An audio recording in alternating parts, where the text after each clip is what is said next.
अस्सलाम वालेकुम, I am Imran सुल्तान। आज के इस पॉडकास्ट में हम बात करेंगे पाकिस्तान में बुलियन मार्केट की, सराफा मार्केट की, और इसमें एक इंकिशाफ हुआ है बहुत बड़े नेटवर्क का जो कि व्हाट्सएप के ऊपर इस वक्त ऑपरेट कर रहा है और मार्केट को आर्टिफिशियली मैनिपुलेट कर रहा है। क्योंकि हमने देखा है कि पाकिस्तान में अब इंटरनेशनली अगर गोल्ड रेट्स बढ़ते हैं, कुछ महज $5-10 भी बढ़ते हैं, तो यहाँ 2,500-3 हज़ार रुपये फ़ी तोला और 10 ग्राम जो है इसकी कीमतों में इजाफा कर दिया जाता है। और अगर वहाँ पे प्राइसेस कम हो, इंटरनेशनली प्राइसेस कम हो, लेट से $15-20 पर ऑन्स कम भी हो जाएं, तो यहाँ पे बहुत ही मार्जिनल कमी की जाती है। तो ये कोई रेलेवेंसी नहीं है इस वक्त, क्योंकि पाकिस्तान में डीरेगुलेटेड है, यहाँ पे ये अनडॉक्यूमेंटेड इकोनॉमी के अंदर आता है। और इस वक्त पिछले सन 2000 से हम देख रहे हैं कि एक सट्टाबाजी जो है या जुआ, कैसीनो जिसे कहते हैं, कि हमारी जो बुलियन मार्केट है, जो सराफा मार्केट है, इसके अंदर बहुत बड़े पैमाने पर ऑपरेट कर रहा है। कुछ चीज़ें डिटेक्ट हुई हैं तकरीबन, मेरे ख्याल से इस वक्त मेरे पास जो आदाद-ओ-शुमार हैं कुछ सोर्सेज से, वो 13 व्हाट्सएप ग्रुप हैं जिनमें 3,000 के करीब इन्वेस्टर्स कह लें या सट्टेबाज कह लें या स्पेकुलेटर्स कह लें, जो कि प्राइसेस को मैनिपुलेट करते हैं। जो इसके ऑफिशियल टाइमिंग्स हैं मार्केट के रेट तय होने के, उसके बाद ये मार्केट रात गए तक सुबह 4:30-5 बजे तक ऑपरेट करती है व्हाट्सएप के ऊपर, और उसके ऊपर डिमांड सप्लाई की आर्टिफिशियल मार्केट क्रिएट की जाती है। नॉर्मली होना ये चाहिए था, जो उसूली तौर पे होता है, कि जनाब आज की जो मार्केट क्लोजिंग हुई है कल वहीं से ओपनिंग हो, या फिर इससे पहले 2-3 साल पहले तक जो रेट फॉलो होते थे वो लंदन सेशन के होते थे, फिर रात गए अमेरिकन सेशन खुलता था, और फिर पाकिस्तान में जो है वो दुबई की मार्केट को फॉलो किया जाता था कि दुबई की मार्केट से 100-200 ऊपर नीचे रख के, यानी प्रॉफिट अपना रख के, और फिर यहाँ पे रेट्स खुलते थे। लेकिन अब देखने में ये आया है कि कुछ बड़े इन्वेस्टर्स जो हैं, इसमें स्टॉक मार्केट के भी लोग शामिल हैं, इसमें रियल इस्टेट टाइकॉन्स भी इसके अंदर शामिल हैं, जिन्होंने अब जो है डॉलर के अंदर स्पेकुलेशन शुरू कर दिया है। जाहिर है कि डॉलर इज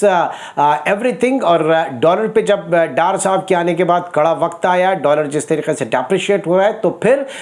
एवेन्यू जो है उनके पास गोल्ड का भी है, जिसके अंदर ये काम करते हैं, जिसके अंदर बाय सेल करते हैं। तो अब सूरत हाल इस वक्त ये है कि किसी मार्केट को ये फॉलो नहीं किया जा रहा है इंटरनेशनल रेट्स के हवाले से, और बहुत एक दिन में, एक घंटे में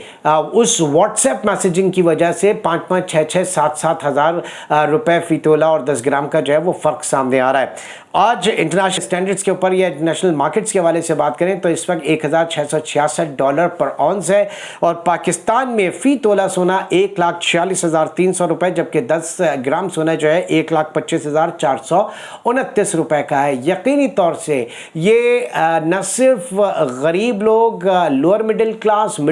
बल्कि अपर क्लास की दस्तरस से भी इस वक्त सोना महंगा हो चुका है। बिकॉज ऑल ऑफ दीज, जो ये स्पेकुलेटिव आंसर है, ये जो सट्टेबाज इस वक्त इस मार्केट के अंदर घुसे हुए हैं, और इनके ऊपर बड़ा कड़ा वक्त आने वाला है, क्योंकि डार साहब छोड़ेंगे नहीं। मैंने इससे पहले भी कहा था कि इसहाक डार के पास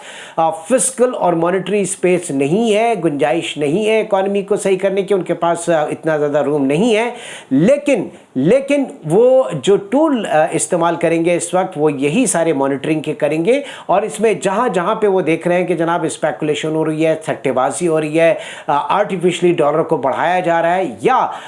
मनी लॉन्ड्रिंग हो रही है, इन सारी चीज़ों को वो पकड़ने की कोशिश करेंगे। तो ये उनके लिए, और हमारी नॉलेज के मुताबिक कुछ काम इसमें हो रहा है, क्योंकि इसमें ऑन बोर्ड इस वक्त लिया जा रहा है। जो हमारी इंटेलिजेंस एजेंसीज हैं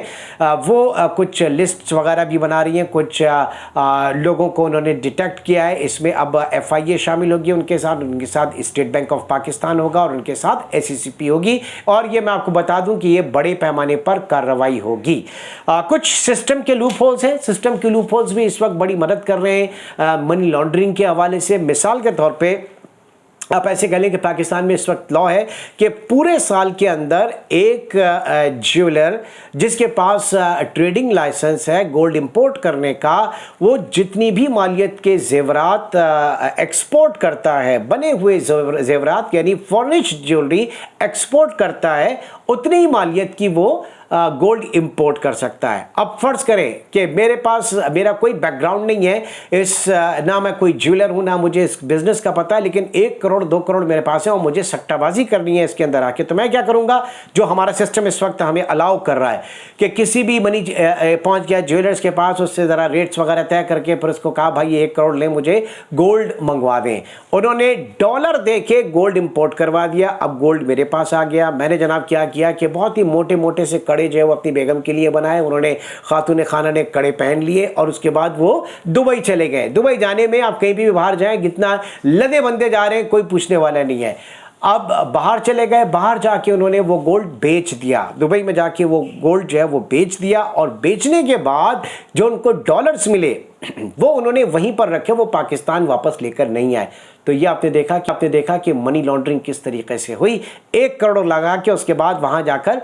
जो है अपने डॉलर अकाउंट के अंदर पैसे रखे या डॉलर बाहर रखे। इनफैक्ट इसको पाकिस्तान के अंदर आना था, क्योंकि जब फर्निश गुड्स पाकिस्तान में गई है, पाकिस्तान से बाहर गई है और उसके बाद आपने इंपोर्ट किया तो डॉलर भी पाकिस्तान के पास, मरकजी बैंक के पास, सेंट्रल बैंक के पास आने चाहिए थे, लेकिन वो नहीं आए। This is the prime and classic example of money laundering, जो कि इस वक्त बड़े पैमाने पर हो रही है, जिसको शायद नोटिस नहीं किया जा रहा है, और अगर किया भी जा रहा है हमारे इदारों को सब पता होता है, लेकिन वो फिर भी खामोश तमाशाई बने बैठे हुए हैं। तो अब देखना यह है कि हुकूमत इसके ऊपर कब, कैसे और क्या एक्शन लेती है, क्योंकि डार साहब ने छोड़ना नहीं है किसी को। ये बड़े मैंडेट लेकर आए इस वक्त और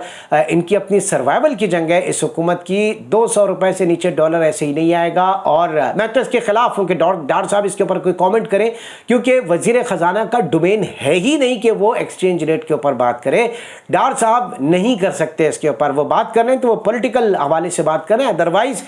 गवर्नर स्टेट बैंक के होते हुए ये मैंडेट नहीं है, ये प्रोगेटिव नहीं है फाइनेंस मिनिस्टर का कि वो डॉलर के हवाले से बात करे, वो पॉलिसी रेट के हवाले से बात करे, शरह सूद के हवाले से बात करे। लेकिन जाहिर है कि पॉलिटिकल इकोनॉमी है, इस हुकूमत का पॉलिटिकल स्टेक जो है वो दांव पर लग चुका है, तो अब इन्हें कुछ ना कुछ करना है, और जो कुछ करना है उसमें हम भी हेल्प कर रहे हैं कि आगे चल के किस तरह से कर सकते हैं। तो इंशाल्लाह फिर मिलते हैं। टिल देन टेक केयर, अल्लाह हाफिज़।